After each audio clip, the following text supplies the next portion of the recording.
Who will the Rams replace Raheem Morris with as their next defensive coordinator? Should they bring back Brandon Staley? That's coming up next here on Locked On Rams. You are Locked On Rams, your daily Los Angeles Rams podcast. Part of the Locked On Podcast Network, your team every day.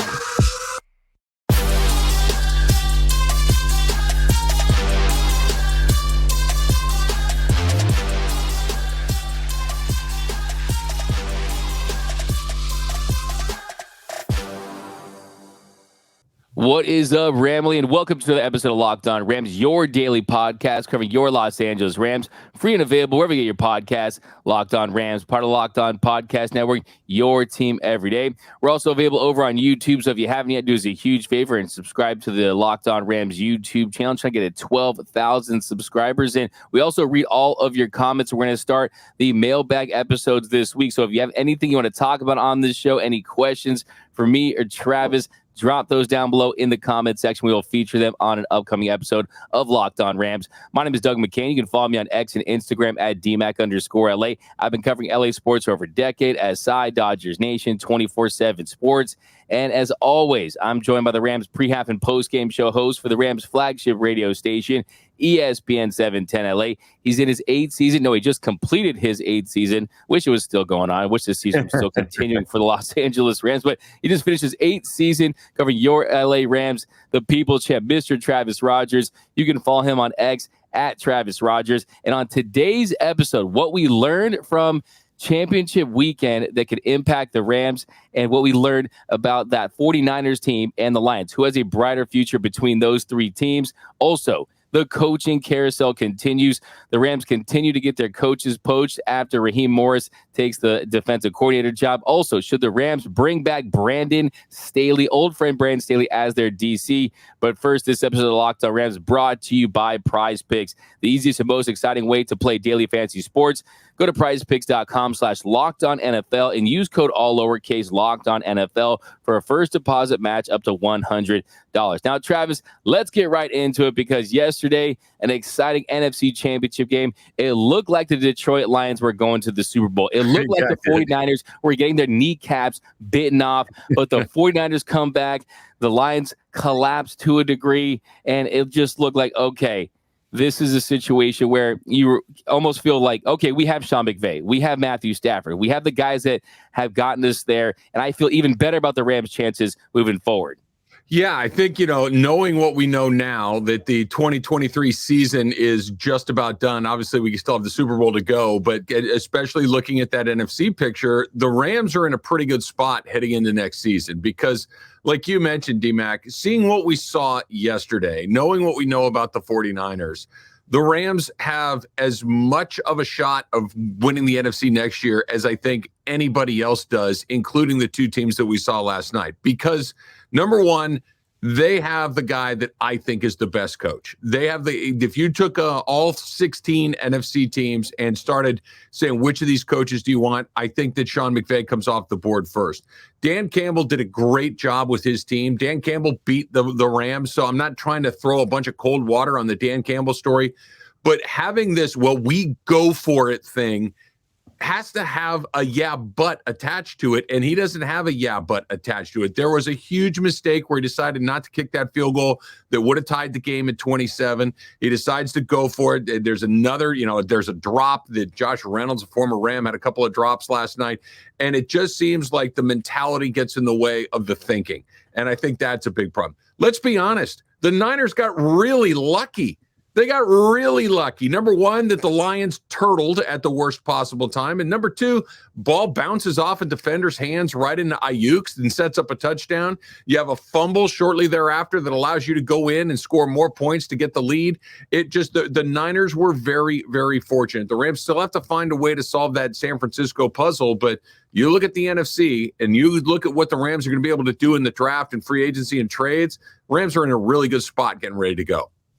Yeah, absolutely. And there were definitely two big spots there that totally flipped that game. You mentioned the one with Ayuk. It goes off Vildor's mask there. It looked like it could have been an interception on a deep shot, but instead they get that big play, and that changed the entire game. I mean, it puts them at the 4-yard line in a 24-10 game, and that lead just evaporated. I mean, the third quarter has been the third quarter for the Detroit Lions all season. They haven't figured out, and that's kind of one thing that really stuck out to me is experience matters. Experience matters. The 49ers were making plays in the third quarter that they weren't making in the first two quarters, and the Lions weren't making plays that they were making the first two quarters, and that's really the game right there. So moving forward, I think, yes, the youth moving for the Lions or for the Rams is great. The youth and experience and guys turning it on, but also just adding some more veterans, I think, is something that they have to kind of focus on as well. It's great to have the young talent. You stack the deck with young talent because that helps you sustain winning, but experience matters, and we saw it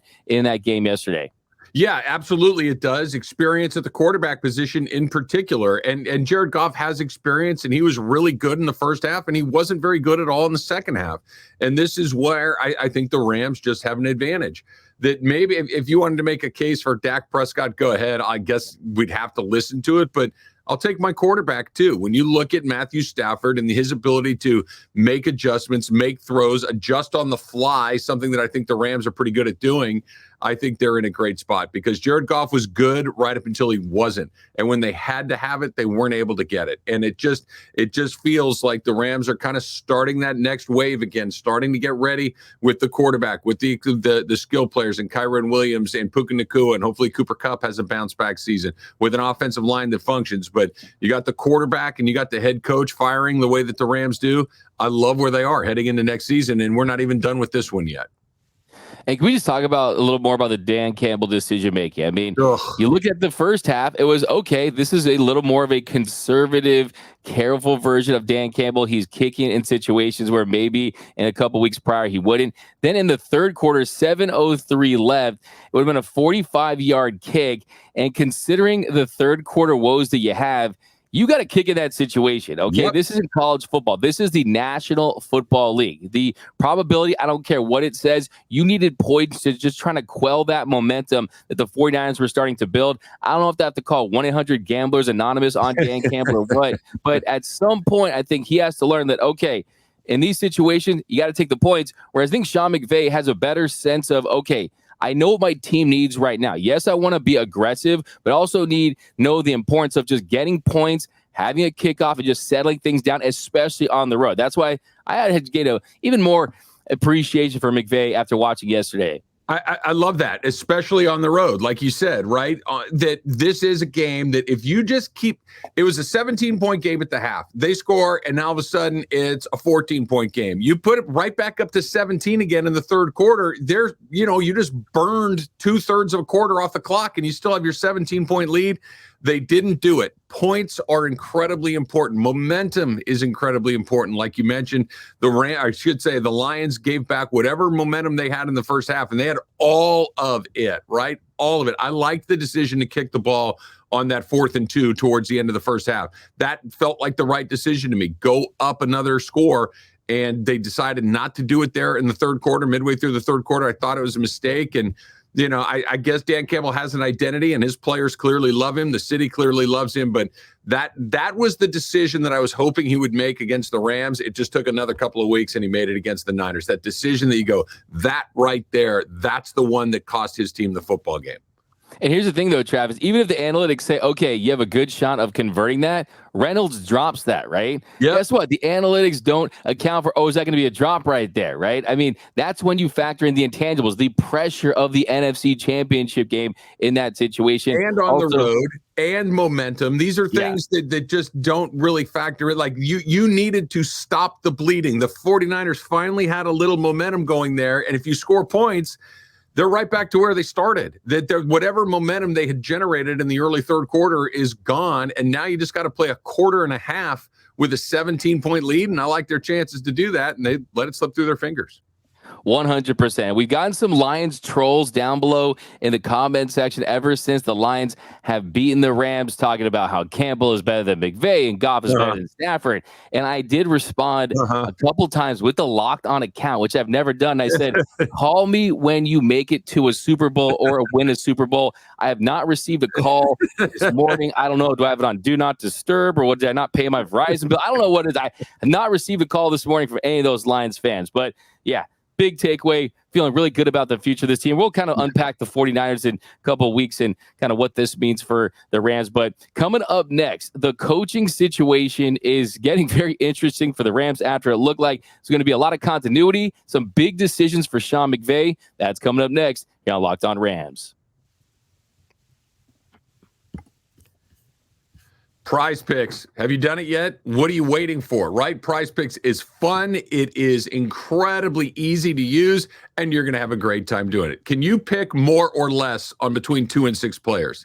I think you can. And if you guess right, if you pick right, you win up to 10 times your money. And you can put together some combo leagues too. If you like a little football, I like a little basketball, right? How about this? LeBron James, Travis Kelce, 10.5 between 3-pointers made and receptions, right? You would have made that this weekend. You would have gotten paid for sure. That's what you can do at PrizePicks. You pick between more or less. You look at the statistical projection. You decide Christian McCaffrey, more or less than 75 yards. Patrick Mahomes, more or less than 2 touchdowns. Boom, you're off and running with PrizePicks. That's how easy. That's how much fun it is. And they got a great deal for you. You go to prizepicks.com/LockedOnNFL. You use the code LockedOnNFL for a first deposit match of up to $100. Again, that's prizepicks.com/LockedOnNFL. PrizePicks, daily fantasy sports made easy. And welcome back to Locked On Rams. Thank you for being Locked On Rams, your first listen every single weekday, free and available wherever you get your podcast. Locked On Rams, part of Locked On Podcast Network, your team every day. Also, a big shout out to our everyday listeners out there. We can't tell you how much we appreciate you watching and listening to every single episode. And you can join that everyday listeners club too. Definitely recommend. It's 100% free, and you won't miss a thing about your Los Angeles Rams. Now, Travis, here in our second segment, we'll get to Brandon Staley, but just real quick, takeaway on the Kansas City Chiefs and Baltimore Ravens game. Also want to give you credit going 2-0 on your picks. Again, you've gone 6-0 on your picks. Never, ever pick against Patrick Mahomes. It's not complicated. Look, he's going to lose occasionally, but he's not going to lose very often. He wasn't even great yesterday, but he was good enough. And Patrick Mahomes versus the other guy, I'm always taking Mahomes. Got to take 15 versus Mr. Triple Coverage in Lamar Jackson, right? I mean, but yeah, I mean, that's the big takeaway. How it applies to the Rams is the better quarterback wins. The better coach wins. The offensive play caller wins. And also got me thinking, too. I mean, you look at the road that they're on. You beat the Miami Dolphins at home in a wild card game. You beat the 2-seeded Bills on the road. You beat the top-seeded Ravens on the road. Yep. Then you're going to play in Vegas, which is going to be dominated by Niner fans. Bang, bang, Niner gang is going to be in the house repping their team. That's going to be a run that is pretty close to what the Rams did in 2021. A very impressive run for this Chiefs team.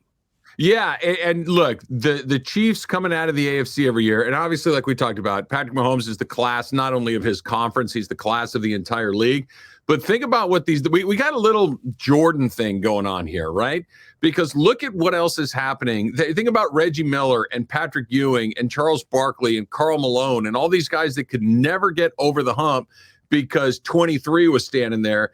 And that's a little bit what you got going on with Patrick Mahomes. You got Joe Burrow, Lamar Jackson, Josh Allen, and then that next tier down, it's Tua, it's Herbert, it's CJ Stroud who's kind of joined the party. You got Aaron Rodgers on that half of the draw. I know we haven't really seen him, but he's over there. And then, maybe another tier down from that is like a Trevor Lawrence sort of player. They're all in one half of the draw, and 15 is standing in front of them like that. This is another reason that I'm so excited about where the Rams are. And this is just, you're either lucky or unlucky, and the Rams are a little lucky in this sense. The vast majority of the best quarterbacks in the league are on the other half, and that path, while not easy to get to the Super Bowl, it might be slightly easier. And what Patrick Mahomes has been able to do is just stupid, because he's not just taking out guys, he's taking out to take out Josh Allen and Lamar Jackson. It's ridiculous. It really is. I mean, it's so impressive to go watch him out there. He keeps his head straight like an owl the whole time. He sees the field, and the throw to Valdez-Scantling there, which is clutch. But we have a Taylor Swift Super Bowl. We have a Taylor Swift Super Bowl. I know you love to see that, right? I mean, just a Taylor Swift Super Bowl. By the way, if I'm any team out there, I'm finding a way to trade for Travis Kelce, because if you have Travis Kelce on your team, you know your team is getting written into that script. They could not say no to the Taylor Swift Super Bowl. Yeah, I'm just going to deal with it, live with it, and hopefully their very sincere and lasting romance will fizzle out before we get to next season and we can get back to normal. It's a love story for the ages, D-Mac. Hey, my thing was, why weren't we seeing Eminem 5,000 times during that Niner game? I'm a big Eminem. I know he's not dating one of the players, but one of the cheerleaders for the Lions or anything like that. But come on now, let me see some M. But okay. And yeah, we're going to see her so many times during the Super Bowl. It's going to be my favorite prop bet. But coming up, let's continue this conversation and as it pertains to the Rams and Brandon Staley. So the news is that the Rams will be interviewing with Brandon Staley, so according to Adam Schefter.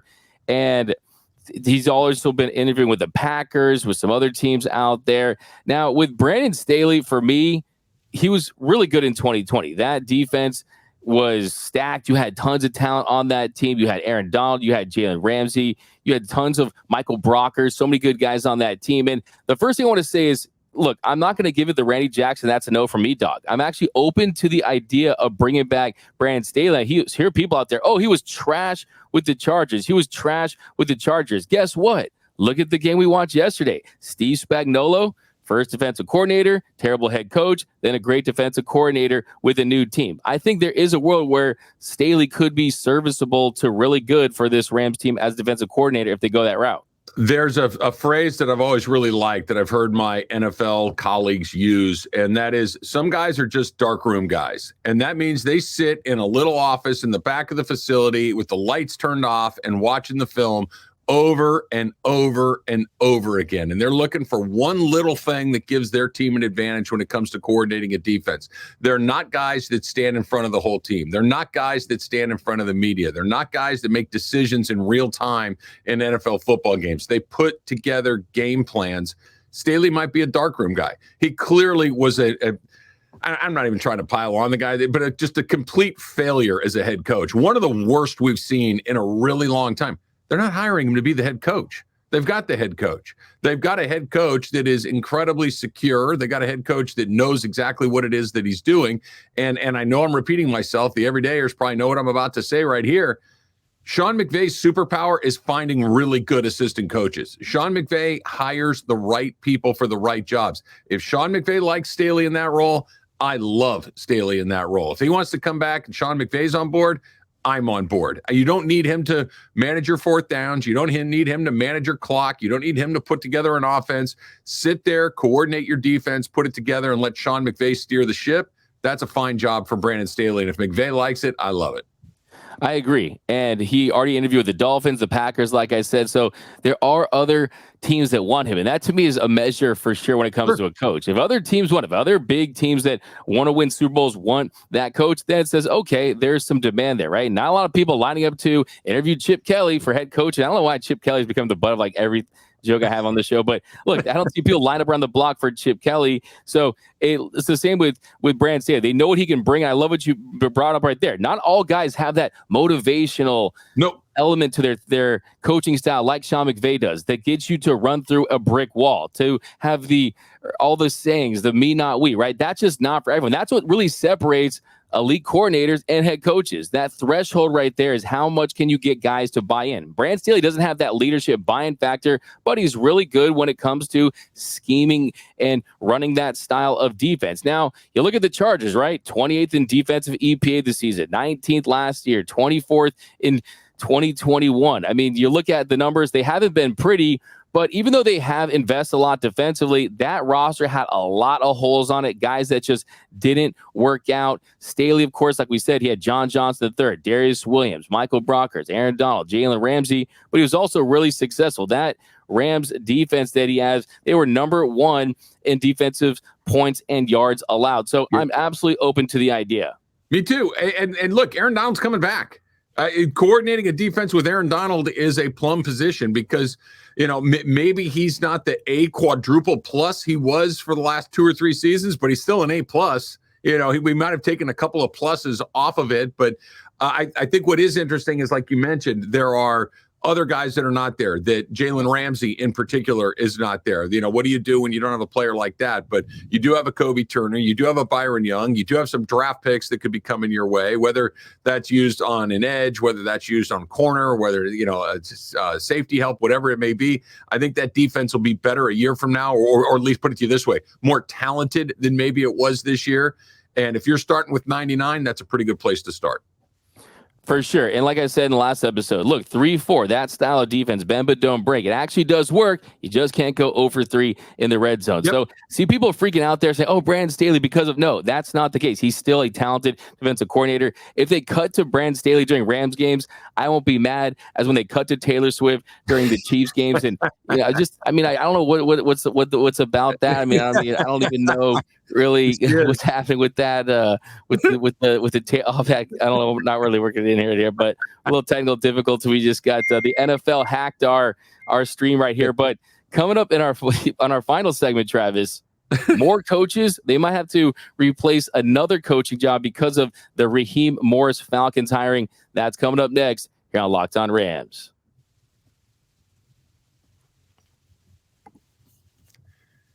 All right, this next segment is brought to us by our sponsor, BetterHelp. And like D-Mac was just talking right there, there's something that I need to get off of my chest, right? And it is the fact that every year at the end of the year, our entire coaching staff gets rated and they go other places to become head coaches and coordinators and everything else. And as you know, it's important to get it out, especially to somebody who's unbiased in your life. So that's what we're talking about with BetterHelp, right? To just be able to talk to somebody that can listen, that can help you with some things, that's not as invested in it as maybe you are, and can give you some techniques to kind of work through it, right? This is exactly what therapy is all about. Therapy, very different for everyone. And obviously, most of us have bigger problems than our favorite sports teams and who's hiring which of our coaches.